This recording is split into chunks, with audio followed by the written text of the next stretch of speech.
Double Oscar winner Mahershala Ali plays Cameron and Cameron's clone in the new Apple TV Plus film Swan Song. Let's talk about it.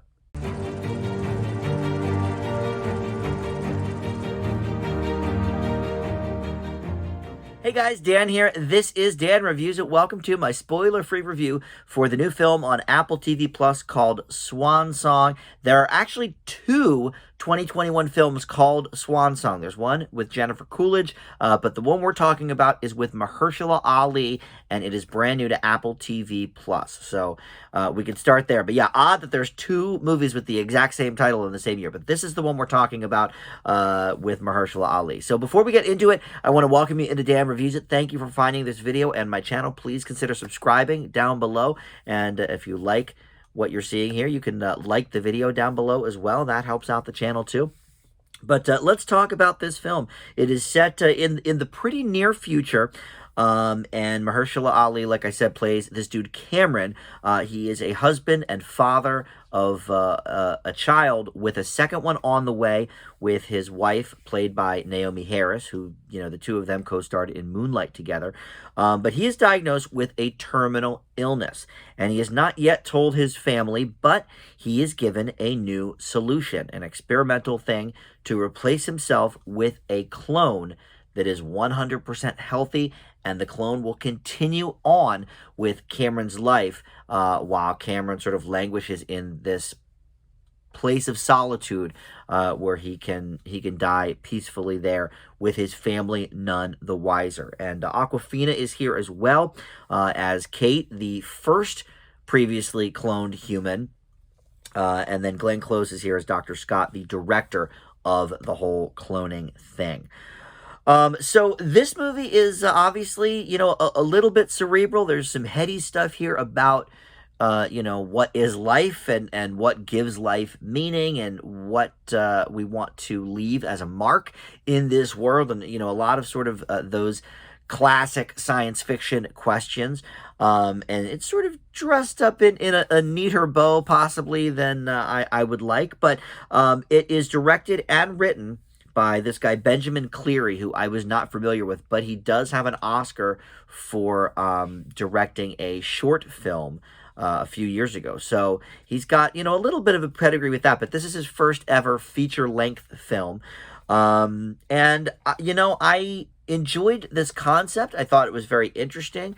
And as far as, you know, sort of your basic sci-fi conceits, human cloning, that's pretty standard. But I do like the wrinkle of, okay, well, why are we doing this? Well, because, you know, this guy has a terminal illness, doesn't have long to live, but, you know, with a newborn baby coming and a wife who doesn't know anything about his illness, he's got some thinking to do. So in this movie, they clone the Cameron character, so Mahershala Ali, doing double duty here, and he has to sort of decide whether or not he wants this clone to go out into the real world and basically replace him, or if he wants to kind of pull the plug and say, no, let me go out on my own terms. So a lot of interesting questions here raised, but I don't think enough digging into the subject matter, to be completely honest. They bring Awkwafina on as, like I said, a previously cloned person, and they do almost nothing with her. And I'm a big Awkwafina fan, and this is maybe her most disappointing role yet. There's just nothing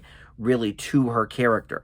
I think the conversations here, you know, could have been a little bit more intense. There could have been more intensity between the two Ali characters. But I have to admit, he does make these two characters very distinctive. And some of the dialogue that they have with each other, I think is the money shot of this movie. I think that is the real meat and potatoes, the most interesting part of this film. Everything else is fine. You know, Naomi Harris did fine, but I think that also is sort of a role that we didn't get a lot from. She's a character that is not that developed, other than, like, I'm the wife and I don't know anything about my husband. And we see her and the Cameron character falling in love in some flashbacks, so we kind of get a background on, you know, their history together, and that was nice. But, you know, look, the focus isn't really on her character anyway, so I didn't mind that so much. But the focus of the movie is on the cloning. So why they didn't give us more to the Awkwafina character, an example of a successfully cloned person. Okay, well, let's explore that a little more as he's trying to make his decision. You know, so you have that. Glenn Close is fine as well. You know, I don't know that she ever gives us a bad performance, so she's very good here.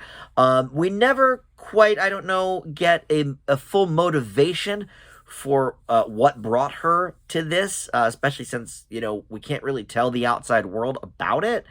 You know, but again, I don't know. Do we really need her character backstory? Maybe we don't. Maybe the two dueling Mahershala Ali's is enough for this movie. It was certainly the most compelling part, for sure, and sort of the questions that poses. So, all in all, I think this is a decent movie. I don't think it's great. I think, you know, it takes some of the standard sci-fi tropes here and doesn't necessarily do a whole lot new with it, but I do like a lot of the dialogue presented by the Cameron character and the clone.